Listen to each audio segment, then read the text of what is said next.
নমস্কাৰ, মই আছোঁ অপূৰ্ব জনদত্ত সকলোকে স্বাগতম জনাইছোঁ ডেষ্টিনি জাৰ্নি আন এক ভিডিঅ'লৈ। আৰু আজি এই ভিডিঅ'ত 2025 বৰ্ষৰ তুলা ৰাশি ব্যক্তিসকলৰ কেনে যাব তাকে জনাম।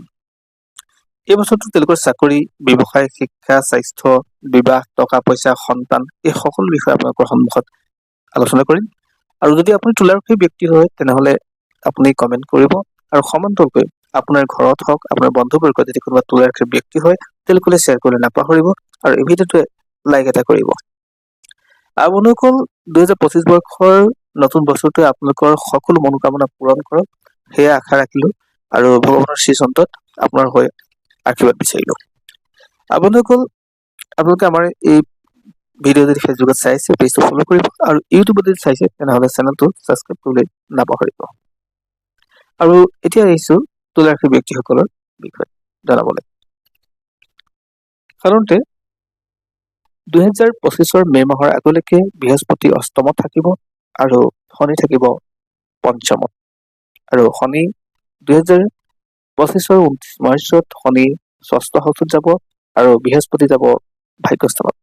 আৰু এনে অৱস্থাত বছৰটো আধাৰ বছৰে আপোনাৰ ক্ষেত্ৰত ক'ৰবাত নহয় ক'ৰবাত সমস্যা, ক'ৰবাত নহয় ক'ৰবাত টেনচন কিছু থাকি যাব। অৱশ্যে মে' মাহৰ পিছৰ পৰা কিছু আপোনাৰ বৃহস্পতিৰ ভাগ্যস্থানত প্ৰৱেশ কৰাৰ লগে লগে শুভ হ'ব।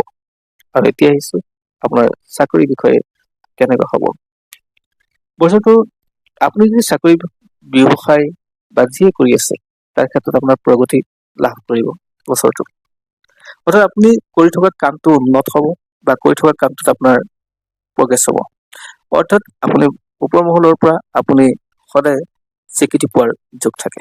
গতিকে বছৰটোত আপোনাৰ চাকৰি কৰ্মস্থানত ভাল হ'ব আৰু আপোনাৰ প্ৰমোচনো হ'ব।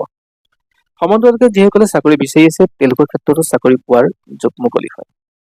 গতিকে এইখিনি হ'ব আপোনাৰ কাৰণে ভাল। যিসকলে ব্যৱসায় কৰি আছে, ব্যৱসায় তেওঁলোকৰ কাৰণেও ভাল খবৰ আহিব, তেওঁলোকৰ ব্যৱসায় গ্ৰথ হ'ব, আৰু নতুন নতুন ব্যৱসায়ৰ জৰিয়তে তেওঁলোকৰ উপাৰ্জনৰ পথ বৃদ্ধি হ'ব। যদি প্ৰেম, বিবাহ বা এইবিলাকৰ ক্ষেত্ৰত যদি কোৱা যায়, তেওঁলোকৰ ক্ষেত্ৰত যিসকলে প্ৰেমিক প্ৰেমিকা বা প্ৰেম বিবাহৰ ক্ষেত্ৰত সদায় চিন্তিত হৈ আছে, তেওঁলোকৰ মে' মাহৰ আগলৈকে তেওঁলোকৰ কাৰণে বৰ এটা পজিটিভ নাথাকে। তেওঁলোকৰ কথাবিলাক ঘৰৰ ব্যক্তিসকলৰ মাজত ক'ৰবাত নহয় ক'ৰবাত মতবিৰোধ হ'ব, তেওঁলোকৰ কথা ঘৰত মানি নল'ব পাৰে। কিন্তু মে' মাহৰ পিছৰ পৰা তেওঁলোকৰ ক্ষেত্ৰত সেইখিনি কথা দূৰ হ'ব, সমস্যাখিনি দূৰ হ'ব। অৰ্থাৎ প্ৰেম ভাল পোৱা তেওঁলোকৰ পূৰ্বতে বৃদ্ধিও হ'ব, বা মতান্তৰ যদি আছে তেনেহ'লে মতান্তৰ শেষ হ'ব। ঠিক তেনেকে সন্তানৰ ক্ষেত্ৰত যদি আপোনাৰ সন্তান হোৱা নাছিল তেনেহ'লে সন্তানৰ ক্ষেত্ৰত কিছু লাভ হ'ব বা সন্তান প্ৰাপ্তিৰ যোগ সহজ হ'ব। কাৰণ বৃহস্পতিৰ দৃষ্টি পৰিব, গতিকে বৃহস্পতিৰ দৃষ্টিত আপোনাৰ সন্তান প্ৰাপ্তিৰ যোগো মুকলি হয়। আৰু এয়া মে' মাহৰ পিছৰ পৰা আপোনাৰ কাৰণে শুভ হ'ব। আৰু যিসকলে বিবাহিত জীৱন তেওঁলোকৰ ক্ষেত্ৰত যদি কওঁ, বিবাহিত জীৱনত ক'ৰবাত নহয় ক'ৰবাত তেওঁলোকৰ হতাশাৰ সন্মুখীন হ'ব লাগিব। তৃতীয় পক্ষৰ ব্যক্তি তেওঁলোকৰ মাজত সোমাব পাৰে। গতিকে এইখিনি ক্ষেত্ৰত অলপ সাৱধান হোৱাটো জৰুৰী। আন মানুহে কোৱা কথাখিনি সহজে মানি লৈ ঘৰখনত অশান্তি কৰিবলৈ যত্ন নকৰাই ভাল, নহ'লে সমস্যা আহিব। বিবাহত ফাট মেলাৰ যোগ বহুত বেছি থাকে, অৰ্থাৎ সংসাৰৰ ফাট মেলাৰ যোগ সৃষ্টি হয়। যদি চাকৰিৰ ক্ষেত্ৰত যদি কোৱা যায়, স্বাস্থ্যৰ ক্ষেত্ৰত যদি কোৱা যায়, তেনেহ'লে স্বাস্থ্যৰ ক্ষেত্ৰত বৰ এটা পজিটিভ নাথাকে বছৰটোত। তেওঁলোকৰ কষ্ট হ'ব, পুৰণা ৰোগবিলাক তেওঁলোকৰ ক্ষেত্ৰত ঘূৰি অহাৰ যোগ থাকে। সাধাৰণতে তলপেটৰ লগত জড়িত বেমাৰ আজাৰবোৰ পোৱাৰ সম্ভাৱনা থাকে।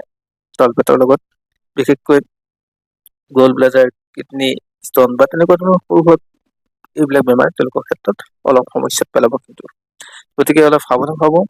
স্বাস্থ্যক লৈ অলপ সচেতন হ'লে আপোনাৰ স্বাস্থ্যৰ বহুখিনি সমস্যা সহজে ভাল হৈ থাকিব। যদি যাত্ৰা পথাৰ কথা কওঁ, ক'ৰবাত ফুৰা চকাৰ কথা যদি কওঁ, তেওঁলোকৰ ক্ষেত্ৰত যথেষ্ট ভাল দিন আছে। ফুৰিবলৈ পাব, বিদেশ ভ্ৰমণলৈকে তেওঁলোকৰ ইচ্ছা কৰি যাব পৰাকে হয়।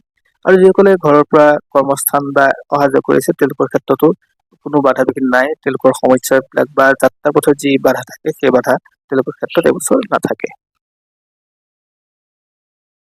আৰু শিক্ষাৰ ক্ষেত্ৰত যদি কওঁ, যিসকলে পঢ়া শুনা কৰি আছে অৰ্থাৎ ষ্টুডেণ্টসকলৰ কাৰণে বছৰটো ঠিক ঠাক যাব। তেওঁলোকৰ পঢ়া শুনা ভাল হ'ব, আৰু তেওঁলোকে যি পঢ়ি আছে সেই তাত প্ৰগতি বা প্ৰগ্ৰেছ কৰিব পাৰিব। আৰু কম্পিটিটিভ যিসকলে এক্সাম দিব তেওঁলোকৰ ক্ষেত্ৰতো ভাল খবৰ আহিব। অৰ্থাৎ মে' মাহৰ পিছৰ পৰা প্ৰত্যেকজন ব্যক্তিৰ ক্ষেত্ৰত যিকোনো ক্ষেত্ৰতে পজিটিভ হোৱাৰ যোগ থাকে। গতিকে অপেক্ষা কৰিব লাগিব মে' মাহলৈকে। বৃহস্পতি ভাগ্যস্থানত প্ৰৱেশ কৰাৰ লগে লগে জীৱনত বহু কাম সহজ হৈ পৰিব তেওঁলোকৰ ক্ষেত্ৰত। গতিকে অপেক্ষা কৰক, তো ডেফিনেটলি ভাল ৰিজাল্ট পাব স্বাস্থ্যৰ পৰা আৰম্ভ কৰি সকলো ক্ষেত্ৰতে। অৱশ্যে প্ৰথম আৰম্ভণিখিনিত তেওঁলোকে স্বাস্থ্যক লৈ বহুতখিনি হতাশ বা টেনচন হোৱা দেখা যাব।